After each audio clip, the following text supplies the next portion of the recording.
Bharatiya Janata party तो जश्न मना ही रही है कि उसने कांग्रेस के विधायकों से क्रॉस वोट करा लिया, लेकिन इन सब के बावजूद किस्मत के भरोसे जीती कांग्रेस हरियाणा में।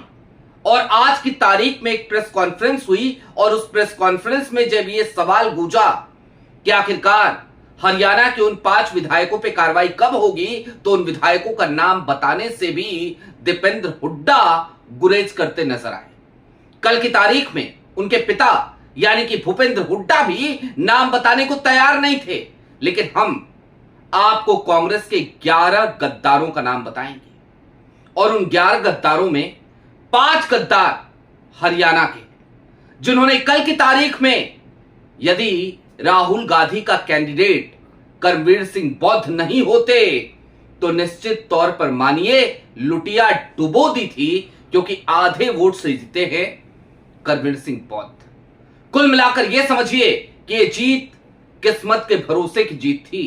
यह जीत इनेलो के अंतिम समय पर वोट ना करने के निर्णय की जीत थी, और यह जीत भारतीय जनता पार्टी के एक विधायक के वोट के निरस्त हो जाने की जीत थी। जी हां, बात राज्यसभा चुनावों की। नमस्कार, मैं स्वप्निल और आप मुद्दा देख रहे हैं। दोस्तों, आगे बढ़ें उससे पहले वही छोटी सी अपील। मुद्दा इन दिनों एक गंभीर आर्थिक संकट से जूझ रहा है। एक तरफ हमारे मेन बैंक अकाउंट्स बीते लंबे समय से फ्रीज चल रहे हैं, तो दूसरी तरफ हमारे 2.5 साल पुराने चैनल को हमसे लंबे समय तक छीन कर रखा गया था। ऐसे में डे टू डे ऑपरेशंस में मुद्दा को काफी मुश्किलों का सामना करना पड़ता है। लिहाजा आपसे गुजारिश है, यदि आप चाहें तो स्क्रीन पर दिख रहे क्यूआर कोड या फिर के नीचे दिख रहे यूपीआई नंबर्स के जरिए मुद्दा की मदद जरूर कीजिएगा, ताकि हमारी बेबाकी यूं ही बरकरार रहे। ना काहू से दोस्ती, ना काहू से बैर।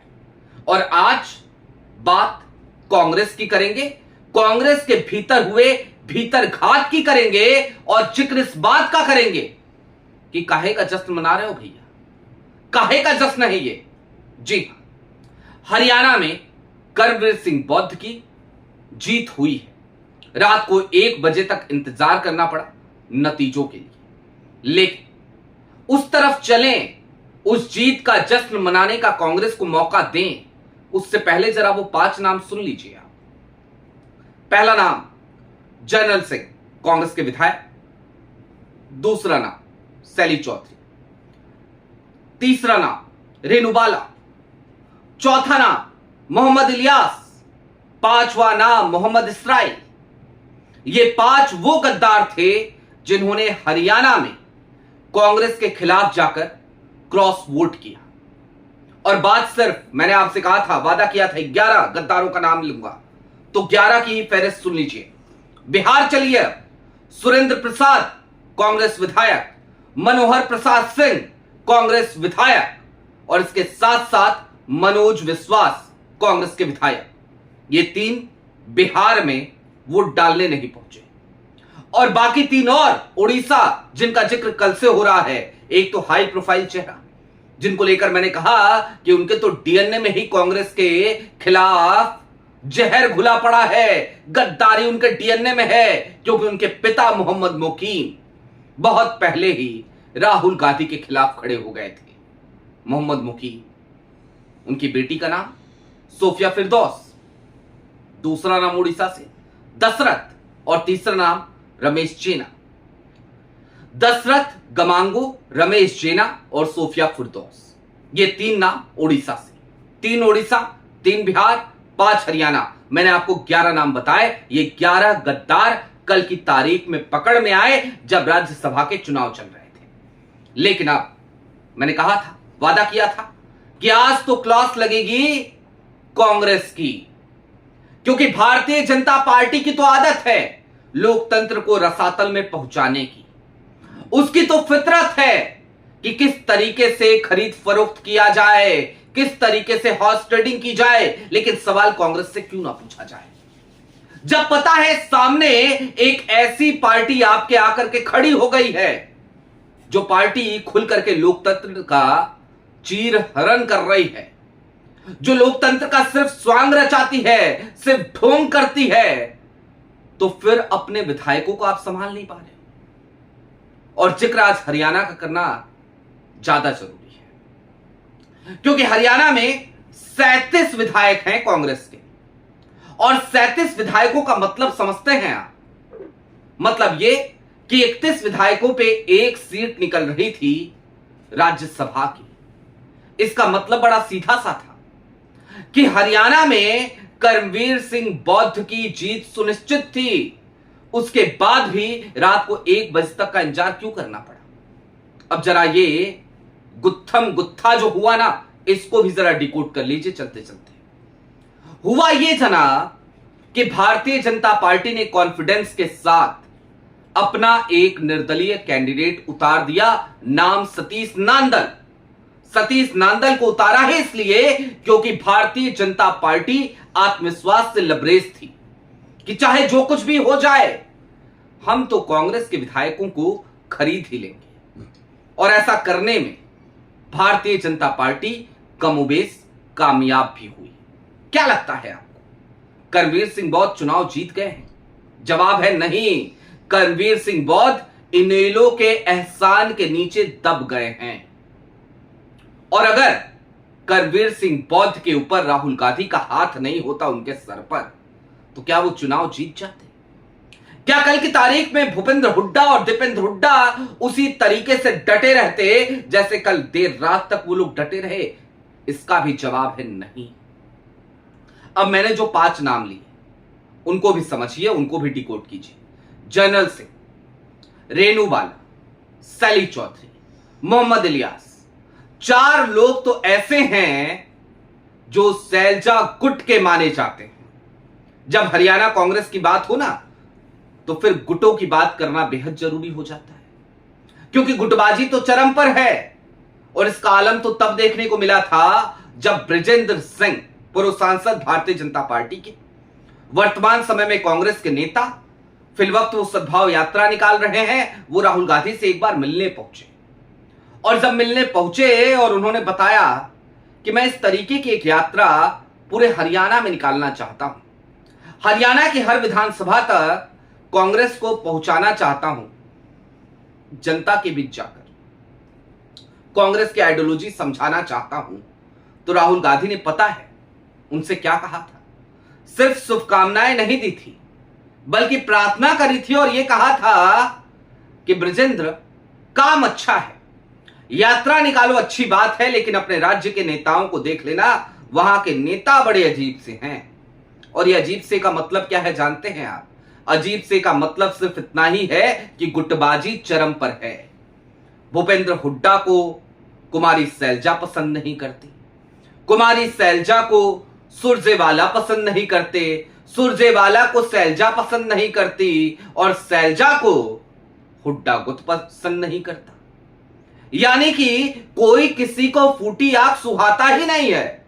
और जब सुहाता ही नहीं है कोई, तो जाहिर सी बात है इस तरीके की गुटबाजी का नतीजा वही होता है, नतायज वही होते हैं जो कल की तारीख में हरियाणा में राज्यसभा चुनाव के मद्देनजर हमें देखने को मिला। अब 27 वोट मिले ले दे करके, 27.45 से जीते कर्मवीर सिंह बौद्ध।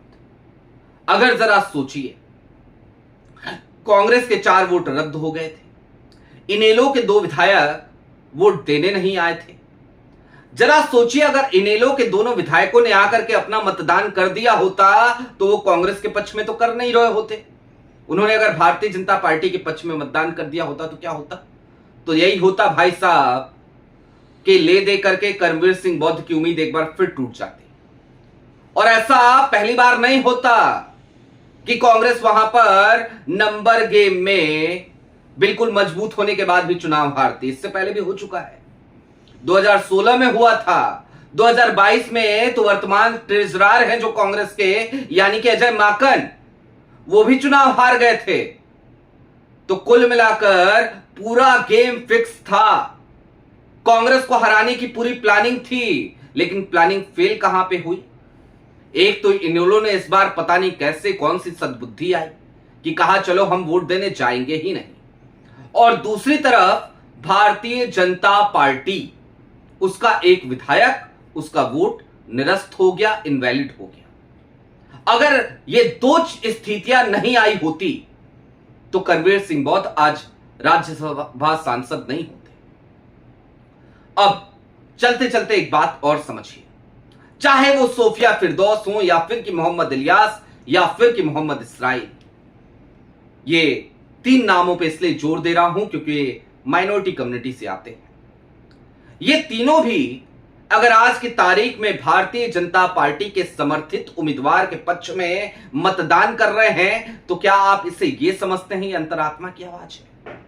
और इसका सबसे बेहतरीन उदाहरण कल की तारीख में भी मैंने आपको दिया था, आज फिर आपको वही उदाहरण देना चाहता हूं। ओडिशा में डॉक्टर दत्तेश्वर होता थे, जाने माने यूरोलॉजिस्ट, जाने माने चिकित्सक, जाने माने समाजसेवी, किसी पार्टी से ना लेना एक ना लेना दो।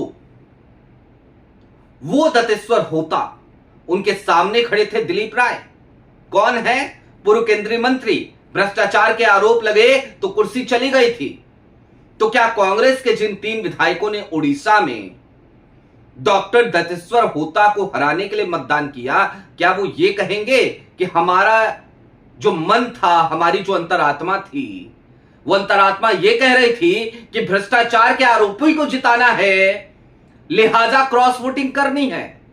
और अगर ऐसा उनकी अंतरात्मा कह रही थी तो आप सोचिए वो कितने बड़े जनप्रतिनिधि हैं, कैसे नेता हैं। लेकिन हां, भला हो कांग्रेस का। कांग्रेस ऐसे नेताओं को लगातार ढोती रहती है। आज की तारीख में ये कोई पहली बार नहीं हुआ, इससे पहले बहुत बार हो चुका है और ये आखिरी बार हो जाए ऐसी हम सिर्फ कल्पना ही कर सकते हैं, क्योंकि धन्य है कांग्रेस, धन्य है कांग्रेस की इंटरनल डेमोक्रेसी, जहां पर इस तरीके के लोग पुष्पित और पल्लवित होते हैं जो कांग्रेस की थाली में खाते हैं, कांग्रेस की थाली में ही छेद करते हैं और उसके बाद भी कांग्रेस कहती है चलो कोई नहीं, सब मंगल मंगल है, सब चंगा सी। निश्चित तौर पर आज की तारीख में जिम्मेदारी राहुल गांधी की है, क्योंकि निर्विवाद रूप से वो आज की तारीख में कांग्रेस के सबसे बड़े नेता हैं। तो उनकी जिम्मेदारी है कि वो कांग्रेस के भीतर बैठे ऐसे गद्दारों को चिन्हित करें, पार्टी से बाहर करें, निकाल फेंकें और उनको भविष्य में कोई मौका ना दिया जाए।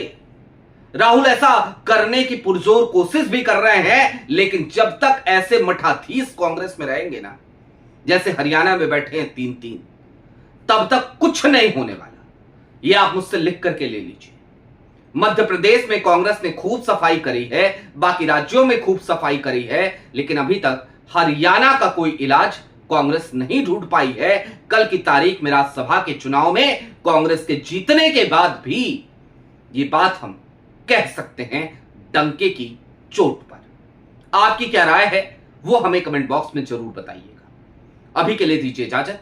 चलते चलते फिर वही अपील, चैनल पर नए हो तो सब्सक्राइब करते हुए जाइएगा, सक्षम हो तो मुद्दा की छोटी छोटी मदद जरूर कीजिएगा, ताकि हमारी बेबाकी यूं ही बरकरार रहे और हम खुल करके सत्ता से भी सवाल कर सकें और अपोजिशन को भी आईना दिखा सकें।